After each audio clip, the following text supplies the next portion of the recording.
Good morning, everyone, in this briefing, and welcome to everyone watching us on ESA Web TV. Welcome to this pre-launch media briefing for the HydroGNSS mission. My name is Jules Grandcir from the ESA Media Relations, and I'll be moderating today's session. The HydroGNSS mission is a two-satellite mission using global navigation satellite system reflectometry to measure soil moisture, wetlands, permafrost, forest biomass, and other climate-relevant water cycle variables. It is the first of ESA's new family of Scout missions developed under the FutureEO program, built in less than 3 years and designed to be agile and innovative.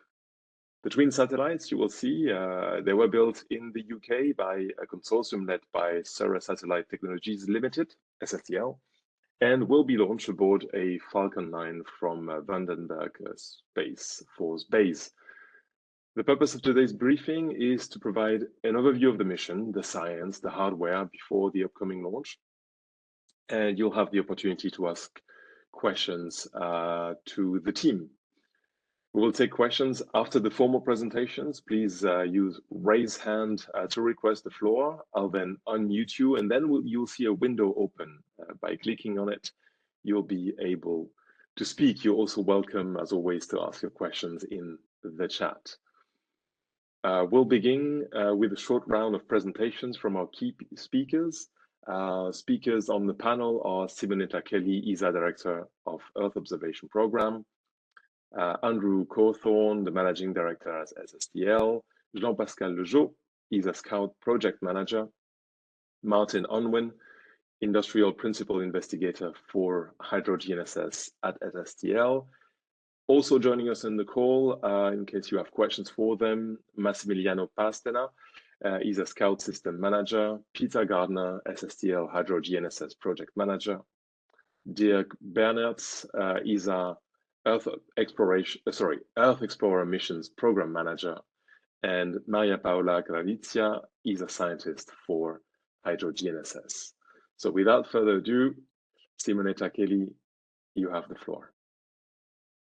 Yes, good morning to everybody, and great to be here today for this briefing on HydroGNSS, our first Scout mission, and really exciting to share with you some information with the colleagues here on the mission. So this mission, it's an Earth observation new type of mission, but just to give you a feeling how it fits in our remit of activities today at ESA in Earth observation. We have today three streamlines of activities, which include meteorological mission, those that we developed jointly with EUMETSAT since the 70s. We just launched this summer the two latest meteorological mission, one on a geostationary orbit, MTG with a sounder on board, and METOP third generation. We also developed at ESA the Copernicus mission under the leadership of the European Commission. Those are operational missions in series. We plan to launch Sentinel-1D tomorrow night from Kourou in that.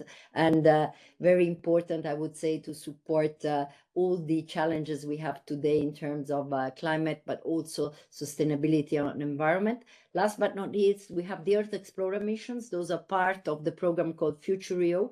It's a program which is devoted to science, to innovation, and those are missions which are one-off with the science-precise objectives. Last that when we launched was biomass earlier this year. Very important mission to look at the absorption capacity of CO2 by tropical forest.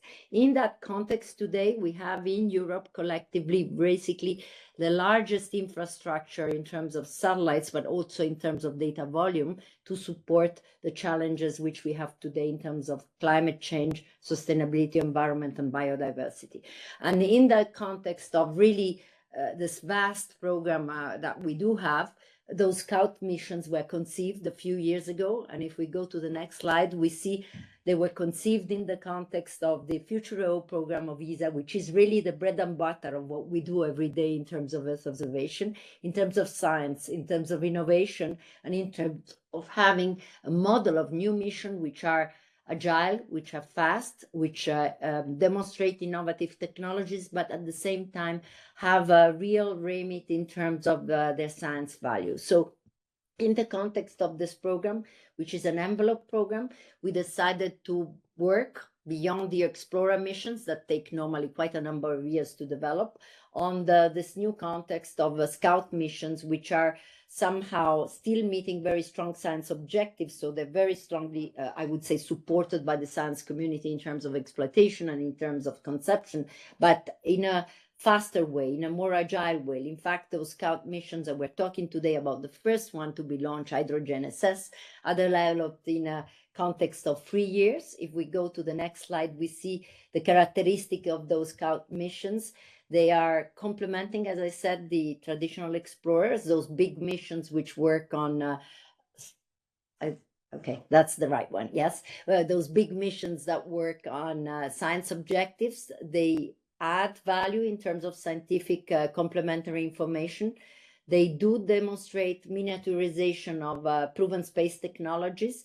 They also demonstrate new observing technique. We'll hear all about it in a minute. And they cost much less than the big explorers, of course, because they have a smaller dimension as well. So the target cost of those missions is about 35 million euros.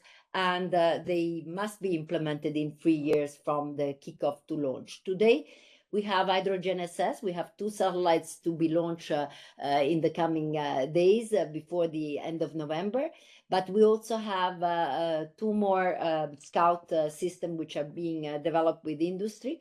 In fact, we have the Tango mission, which is another Scout mission that is prepared and in preparation with industry and with the science community. This is looking at methane, carbon dioxide and nitrogen dioxide. Of course, will complement a lot of the bigger reference mission like CO2M, so really relevant in terms of complementary science information. We also have in the making, in the context of the Scout, the so-called NanoMatSat mission. This is a mission on the magnetic field, in fact, with measurements of the ionosphere. And this again will also complement very much what we do have already today with very important reference mission like SWARM. So that's where HydroGNSS fits. It's also very important for us and very timely because it's really coming to demonstrate, the value of this concept in terms of Scout mission, but also its value in terms of science value. If we look at the next slide, we see a little bit more about the characteristics, and I have all the experts here around the table who'll talk about it, of this HydroGNSS mission. In a nutshell, it's a mission which is devoted to hydrology. It's a mission which will support key hydrological climate variables. And those variables, as you know, are the indicators that we do monitor with remote sensing mission and data in the context of climate change and the COP, the conference of the climate conference. So those parameters that tell us a lot about how the hydrology of the terrain, of land, but also how ice is developing. The HydroGNSS are 2 satellites. Those satellites are based on a technique which is called reflectometry. It's a technology that somehow has the 2 satellites receiving radar signals from GNSS system like Galileo or GPS, and those signals bounce from land and ice, and this technique is called reflectometry.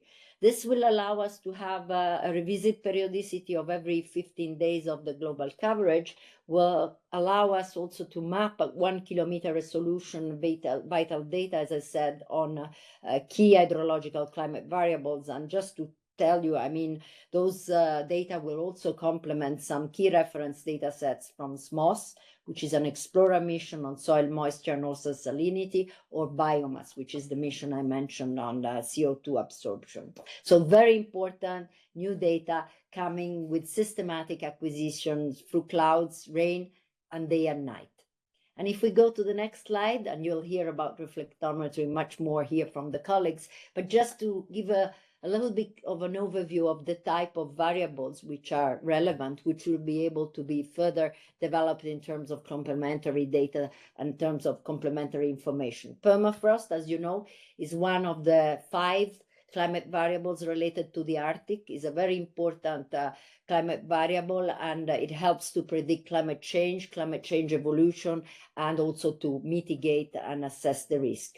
Another one is biomass. In fact, the reflectometry technique will also allow us to have bouncing data from land. And this is, again, another very important parameter in the context of need to know on deforestation, on reforestation, on evolution of land masses, and also CO2.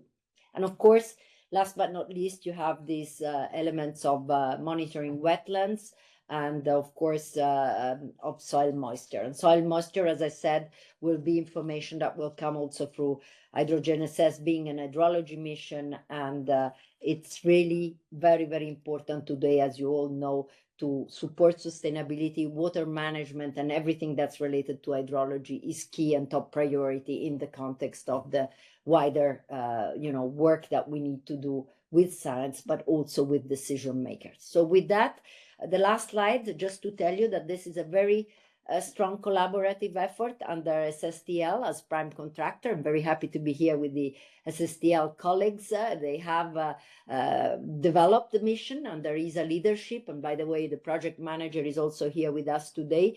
And they've done it with a consortium of 8 institutions, and you see here the list of the institution. So again, as usual, a very strong effort which combines industrial capabilities, very strong innovative competences at the industrial level, but also very strong science contribution, as you see here from the National Oceanographic Center or Sapienza University or Nottingham University, which really play a key role in terms of supporting the validation of this mission and the exploitation in perspective of this mission. So with that, I would like to close and pass the floor to my colleagues, but of course I'm available for questions. Thank you, Simonetta, for this overview. We'll now hear from Andrew Cawthorne, the Managing Director at SSTL. Good morning, everyone, and thank you to Simonetta and our colleagues at ESA for hosting the event. It's a real pleasure to represent Surrey Satellite Technology Limited as we approach the launch of HydroGNSS. As Simonetta said, the first mission in ESA's new Scout program. I think this project captures the very essence of what the Scout initiative was designed to achieve: fast, agile, and scientifically ambitious missions delivered efficiently and affordably. I think for SSTL, HydroGNSS has been an especially rewarding mission. Since we started now, our teams have taken it from that very first design through to flight-ready spacecraft. As we heard, 2 compact, high-performance satellites that will soon head into low Earth orbit aboard a SpaceX launch. And it's that speed and focus that demonstrate the strengths that have defined SSTL for 4 decades now: innovation, adaptability, and delivery. You'll hear shortly from Dr. Martin Unwin, our GNSS science lead.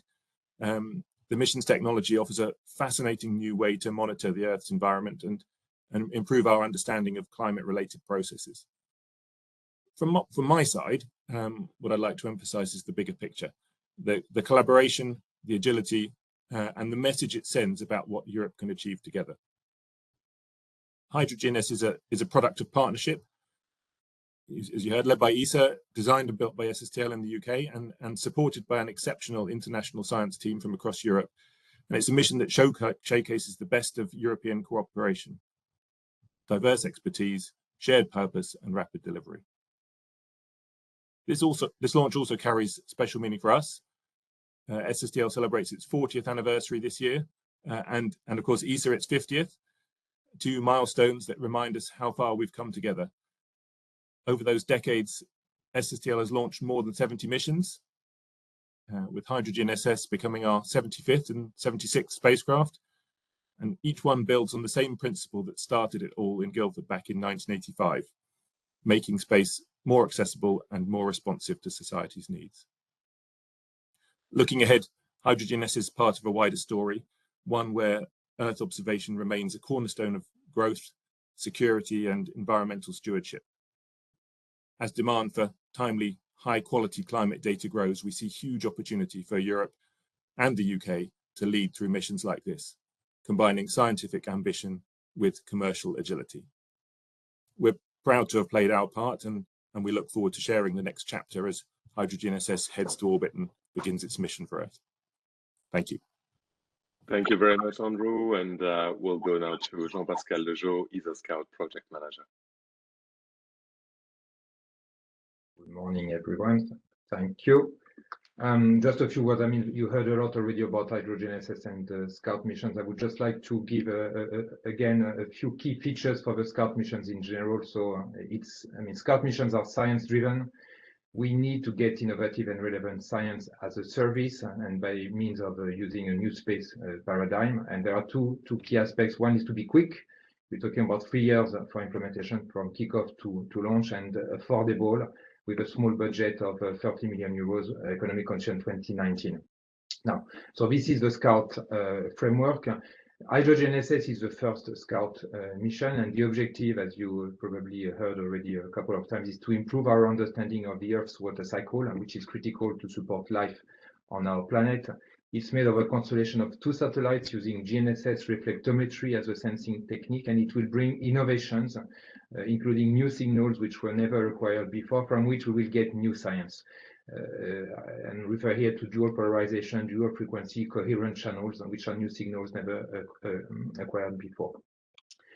ESA buys a service which is a delivery of science data, which will run nominally for 3 years, but up to 4.5 years. I hand over to my system manager, Massimiliano, to give you the latest status and next steps.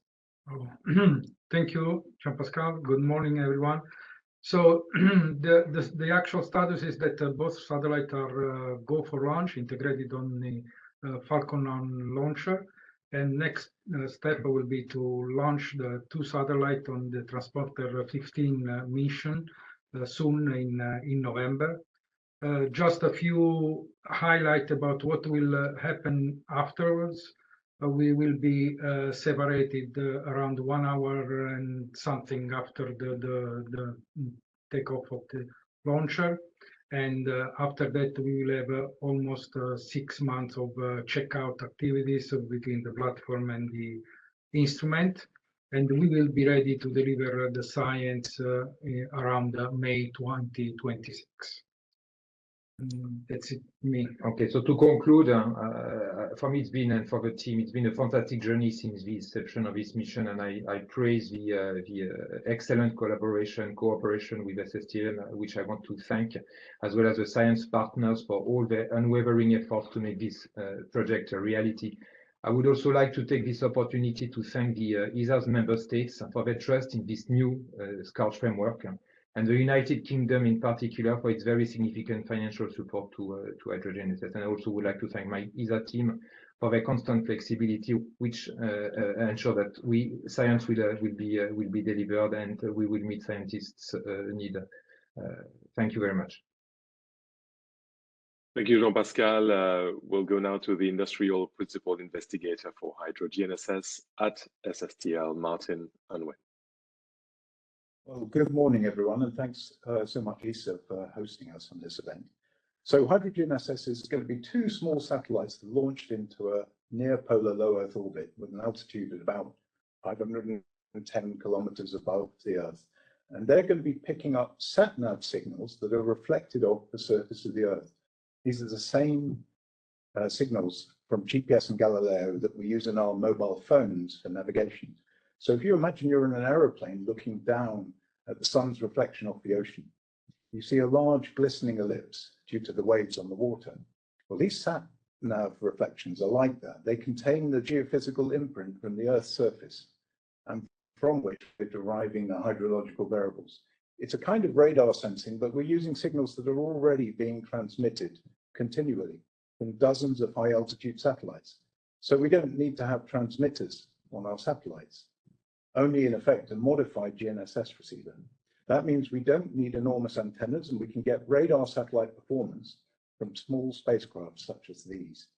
Now, we've heard a little about essential climate variables. There's 55 of them, and they're critical to our understanding of the climate, and many of them are measured from space.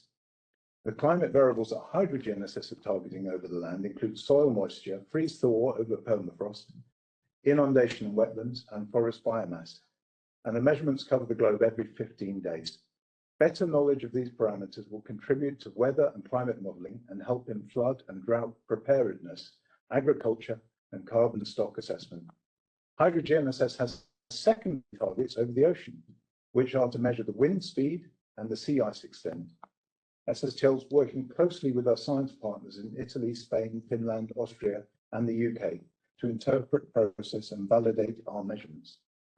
They're not the first satellites to use GNSS reflectometry. SSTL flew a pioneering experiment over 20 years ago on UK DMC to show that the technique was feasible for sensing ocean, wind, and waves.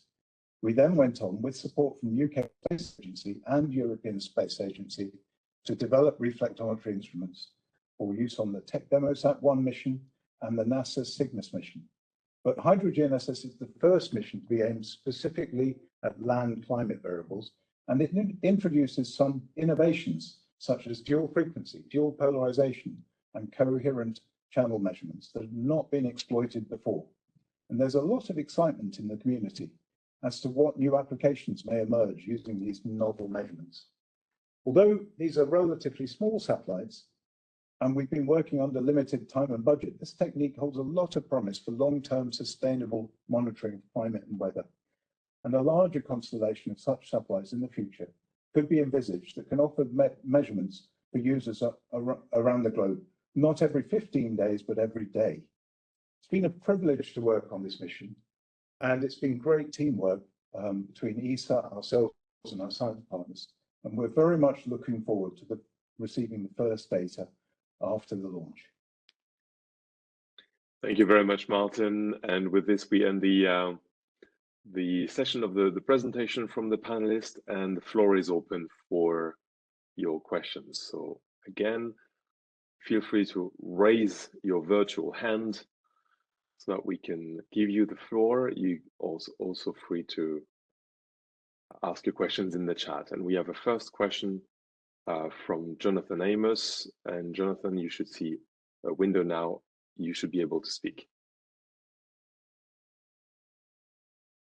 Go ahead, Jonathan. We cannot hear you at the moment.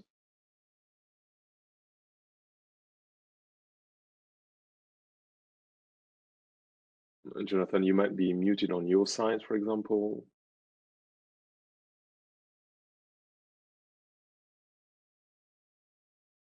Okay, we can still not hear you.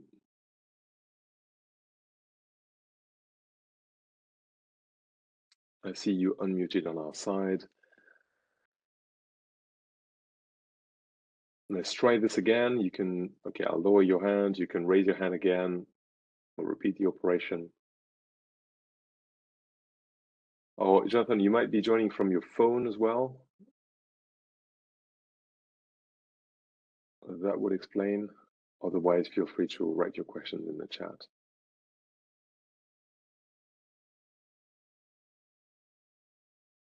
In the meantime, we can take the question of someone else.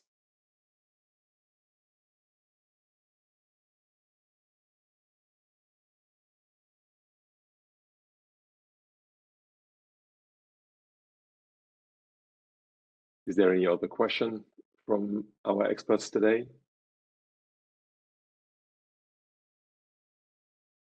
I can see no hand raised.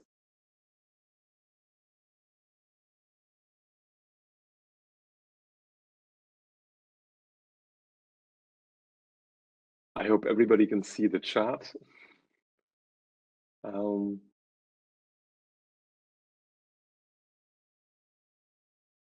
And again, if you have a question, just raise your hand. And we have a question in the chat from the Rheinische Post, Ludwig Jovanovic. The question is about just a short summary cost of the mission, the mass of the satellite, and will the work independently, will it work probably independently, or is it a combined measurement of two satellites? Okay, I'll take the question. So in terms of cost, the budget was 30 million euros economic condition 2019 for two satellites. It includes the cost of the space segment, the ground segment, the launch services procured by SSTL, and the operations to deliver science data, and it also includes the ESA internal costs. There was no budget overrun in this mission, so we stayed fully within the budget. So that's the answer to the cost. Mass of a satellite is around 70-75 kilos, and Max maybe. Yeah, and the two satellites, yes, are completely independent, so are two just to increase the revisit, and in fact will be 180 degree apart from that, almost 40 minutes to increase the revisit. Thank you. There's a question from Alain Volverts about the launch date, and it hasn't been asked yet. So the SpaceX, as the launch provider, has the prerogative to announce the launch. So it's going to be later in November. Typically, SpaceX announces the launch 48 hours or 24 hours before the launch. So you'll hear first from SpaceX about the launch date. But as far as we could hear from Massimiliano, everything seems to be going well in the launch preparations. Jonathan, we have you back in the chat. You can try if you want. I'll unmute you. So you should be able to unmute yourself. Go ahead, Jonathan. Is that any better? Yes, it's much better since we can hear you. Okay. Well, I've got two questions. One is the long-term trajectory of a mission like this. So it's kind of like a mini Earth Explorer. We've seen some Earth Explorers then become operational. I guess Aeolus is a good example. So where does something like this eventually go? Does it go into Copernicus? Does it go into EUMETSAT? What is the long-term trajectory? And then I wondered if somebody at SSTL could talk about the heritage of using GNSS signals, because there's the cosmic Formosat missions as well, and I wondered what their status is currently, because this is something, using GNSS seems to be something of a speciality of yours. Thank you, Jonathan. Good morning. Maybe Jonathan, good morning. I start and then I pass the floor to my colleagues on SSTL. So this type of missions, as I said, are complementary science missions, smaller one, but still very relevant to complement the traditional Explorer ones. For example, on hydrology, of course, the SMOS Explorer mission. Formally, when we conceive them, they don't have an initial plan of becoming operational, but some of those Explorer missions, for example, have become operational missions.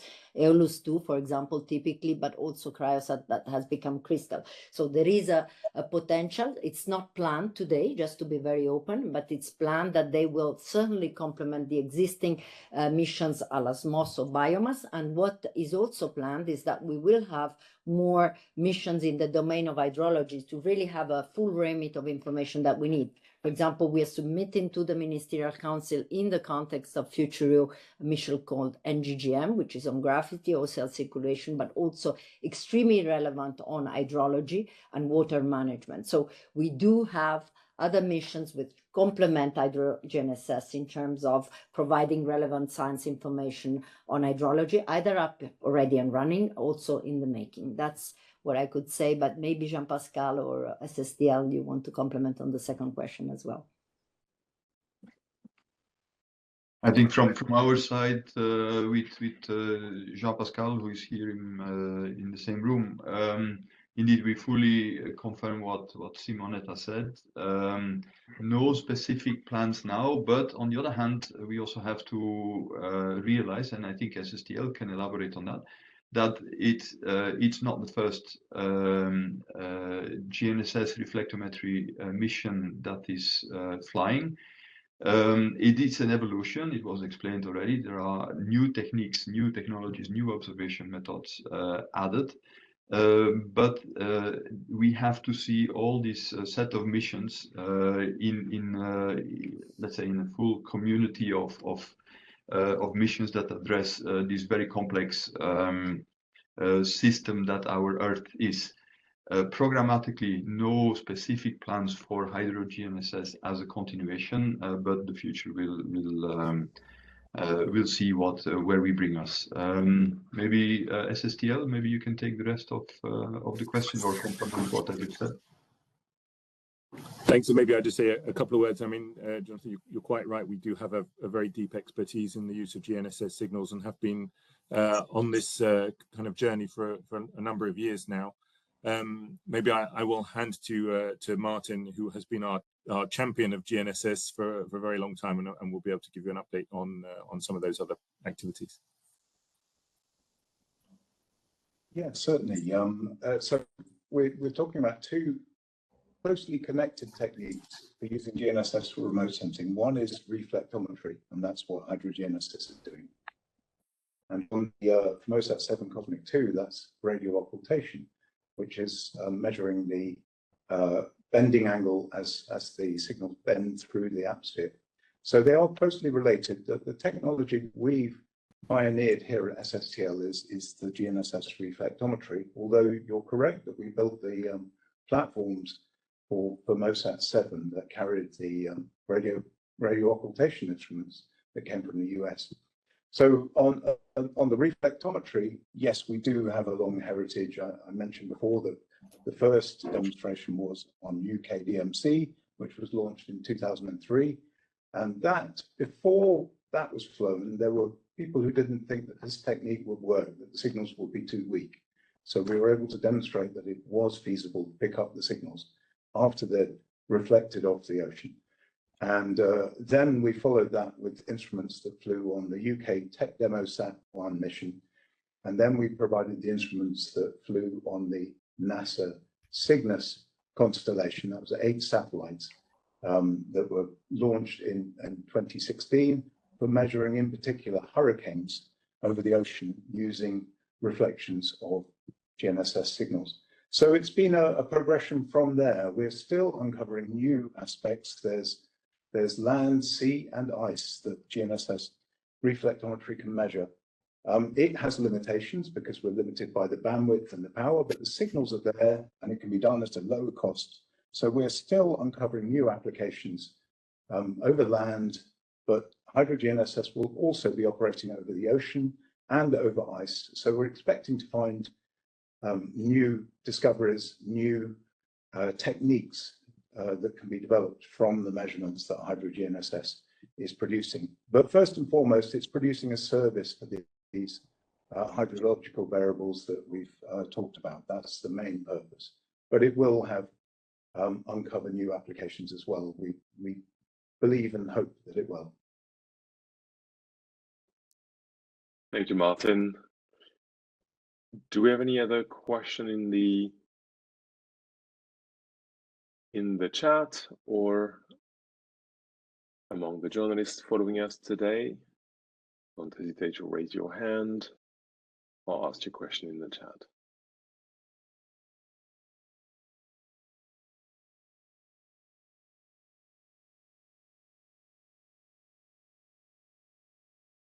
Okay, I don't see any other question. Then I'll ask our panelists if they want to, if anyone wants to add something. Question. I can. Sorry. Oh, there is a question. There is a question. Sorry, John. I'll give you the word back afterwards. Jonathan, you ask, how will the satellites fly in tandem? Oh, yeah, maybe I can take this. So they will not really fly in a tandem. They will basically be on the same orbit, 180 degrees of true anomaly apart. So on the other side of the Earth to understand each other, and they will basically cover different parts of the Earth up to the revisit time. So they will be completely independent and take exactly the same measurement on different part of the Earth, and then in order to cover faster the entire globe. Thank you very much, Massimiliano. And we'll go to the next question. If there's one, don't hesitate to write in the chat or request the floor by raising your hand. And if not, Dirk, you wanted to add something before. Yes, was related to the previous question on where do we go after the mission or with the mission. I wanted to point out that we and also add on top of what Martin was explaining, we are seeing more and more the benefit of all the complementarity of all the missions. For instance, we had SMOS, which is soil moisture, so very, very similar to what HydroGNSS is, one of the measurements of HydroGNSS. They are very complementary to Cryosat for the studies of ice. These are a number of our Explorer missions. Each had their own target observatory observations. Cryosat was for ice, SMOS was for soil moisture, but it turns out that SMOS can also detect ice at coastal waters. And now all the data is combined. And I think this is where we go. We see this not as individual missions anymore, but all complementary. How can we fill gaps? How can we increase our understanding of the Earth by using all the data we have from different missions together? And that's the importance of also trying new techniques, because that's where you find new elements. Also related to what Simonetta said, the mission that we propose, NGGM, next generation gravity mission, is addressing some of the elements that HydroGNSS will do. And we will see a lot of these overlaps, but not just overlaps, also complementary set of data and information in order to be able to understand our world and see how we have to handle with all the changes that are happening in the world. Thank you, Dirk, for this outlook. Do we have any question? I don't see any question in the chat. I don't see any hand raised. Elena Filipazzo, who is helping me moderate this chat, tell me if I miss anything, but I don't think so. Is there anything that any of you would like to add? No. Maybe I could add Yes. one brief comment. We are at the final stages of the preparation of the very important ministerial conference of ESA. It's coming up in 3 weeks' time. And I think missions like this one really show how competent, how advanced Europe can be collectively with industrial competence on innovation, but also on science, and also supporting, as was said by Martin, really relevant climate variables in the context of what we do on climate change. I think, especially taking the geopolitical context into consideration, we need to maintain Europe at the forefront of this competence, of this scientific capability, but also of this capacity to support challenges that we have collectively as citizens. So really, my praise is for strong support for the next steps, and also what's on the table for ministers, for the ministerial, for Earth observation overall, of course, for FutureEO as a key program for ESA in this context. Well, thank you very much, Simonetta. And since I don't see any more questions, we are nearing the end of the agenda. So I'd like to thank all our speakers and thank you, representatives of the media, for your participation and joining this briefing this morning. If you have any further follow-up questions, or if you'd like to request additional materials such as images, B-rolls, the press kit, etc., please contact ESA Media Relations at media@esa.int. And yeah, I wish everybody a great rest of the mission, a great launch, and speak to you soon. Thank you, everyone. Thank you. Bye-bye. Bye-bye. Thank you. Thank you. Bye-bye. Bye.